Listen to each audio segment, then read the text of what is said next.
ఓం సదాశివసమారంభాం వ్యాసశంకరమధ్యమాం అస్మదాచార్యపర్యంతాం వందే గురుపరంపరాం. జ్యోతిషశాస్త్రాన్ని భావితరాల వారికి ప్రసాదించిన ఋషుల యొక్క పాదపద్మాలకి నమస్కారం చేసుకుంటూ, అలాగే నాకు ఈ జ్యోతిష విద్యను నేర్పిన గురువర్యులు జ్యోతిష బ్రహ్మ కీర్తిశేషులు శ్రీ ఈరంకి సూర్యనారాయణమూర్తి గారు, సూర్య శ్రీ దైవజ్ఞ గారి యొక్క పాదపద్మాలకి నమస్కారం చేసుకుంటూ, ఓం శ్రీ మహాగణాధిపతి నమః, శ్రీ గురుభ్యో నమః, హరి ఓం. ధనురాశి వారికి ఈ వారం సాధారణమైనటువంటి గ్రహస్థితి గోచరిస్తూ ఉన్నది.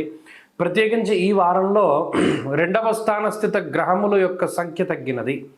శుక్రబుధులు తృతీయ స్థానానికి వెళ్ళడం, రెండవ స్థానమందు రవికుజుల యొక్క స్థితి ఉండడం, సప్తమంలో ఉండేటువంటి గురువు, అలాగే ఈ వారంలో చంద్రుడు ప్రధానంగా అనుకూలించేటువంటి గ్రహాలుగా గోచరిస్తున్నారు. అంటే సంఖ్యాబలం 4 నుండి 2కి తగ్గింది. ఎప్పుడైతే ఈ గురుచంద్రుల అనుకూలత మీద ఆధారపడి ముందుకు వెళుతూ ఉండవలసి వస్తూ ఉన్నదో సపోర్ట్ తగ్గినట్టు అనిపిస్తుంది. మీ మాటకి ప్రాధాన్యత తగ్గిందా, మన కుటుంబ సభ్యులే మన మాట వినట్లేదా, మనల్ని ప్రతికూలిస్తున్నారా, అదే మనకి ప్రతికూలంగా మాట్లాడుతూ ఉన్నారా, లేదా కావాలని మనకి ప్రతికూలతలను సృష్టిస్తున్నారా అనేటువంటి ఒక ఆలోచన మదిలో మెలుగుతూ ఉంటుంది. ఎందుకు మనకి ఇంతకాలం ఈ పనులు సాగట్లేదు, పునరాలోచన చేస్తూ ఉంటారు. నిష్ఫలం కృషి వాణిజ్యం విత్తరాశిగతేరవవు అన్నది శాస్త్రం.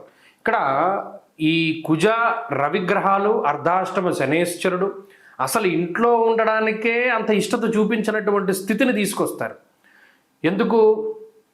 భయం స్వస్థానహానికృతం.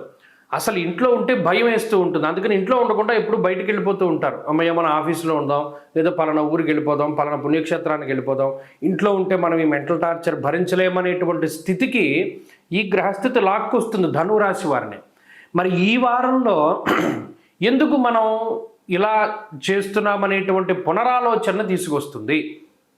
అటు రెండవ స్థానమందు అధనతాం కుజనాశ్రయంతాం తథా కుమతితాం కకిపయాతి విహీనతాం అన్నది శాస్త్రం. ప్రత్యేకించి ఒక చోటుకి వెళ్తారు, నచ్చదు, మళ్ళీ ఇంకో చోటుకి వెళ్తారు, అది నచ్చదు, మళ్ళీ ఈ ఫస్ట్ వెళ్ళిన చోటుకి వెళ్తే వాళ్ళు ఏదైనా సూటిపోటు మాటలు మాట్లాడతారేమో అని భయం వేసి వీళ్ళ దగ్గరికి వెళ్ళరు. అంటే ఉన్నది పోతుంది, ఇంకో చోటుకి వెళ్ళింది పోతుంది. ఈ రకంగా తయారవుతూ ఉంటుంది ధనురాశి వారి పరిస్థితి. ఎందుకంటే ఇంత కఠినమైనటువంటి గ్రహస్థితి అంటే ఇక్కడ అర్ధాష్టమ శని యొక్క స్థితి.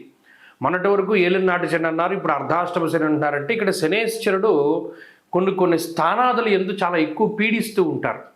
ముఖ్యంగా ఇప్పుడు మీకున్నటువంటి గురువు కూడా వక్రగతిలో ఉన్నటువంటి గురువు కాబట్టి ఆయన ఇచ్చేటువంటి ఫలితం అంత డామినేటివ్గా కనబడడం లేదు. లేకపోతే రాజదర్శనం, ఆరోగ్యం, గాంభీర్యం, గాత్రపోషణం, మీలో చాలా ధైర్యాన్ని నింపవలసినటువంటి గ్రహం గురుడు. కానీ ఆయన ఫలితం అంత ఇదిగా రావట్లేదు ధనురాశి వాళ్ళకి. ఈ శని ఇచ్చేటువంటి ఫలితం వస్తోంది, మిగతా గ్రహాలు ఇచ్చేటువంటి ఫలితాలు కనబడుతూ ఉన్నాయి. కాబట్టి కొంతకాలం సమయం తీసుకోవలసి వస్తుంది, కొంతకాలం మీరు నిరీక్షించవలసి వస్తుంది. మీదంటూ మీరు ముద్ర వేయడానికి ఇంకా మీరు కష్టపడవలసినటువంటి పరిస్థితులు ఉన్నాయి. ప్రత్యేకించి ఈ వారంలో ధనురాశి వారికి ఉద్యోగపరమైనటువంటి, వ్యాపారపరమైనటువంటి సమస్యలు ఏమీ ఉండవు, కానీ ఒత్తిడి మాత్రం అధికంగా ఉంటుంది. మాట వల్ల సమస్యలు వస్తాయి. ఎంత మౌనంగా ఉంటే ఈ వారంలో అంత మంచిది. ఈ విషయం మాత్రం ప్రధానంగా దృష్టిలో పెట్టుకోవాలి.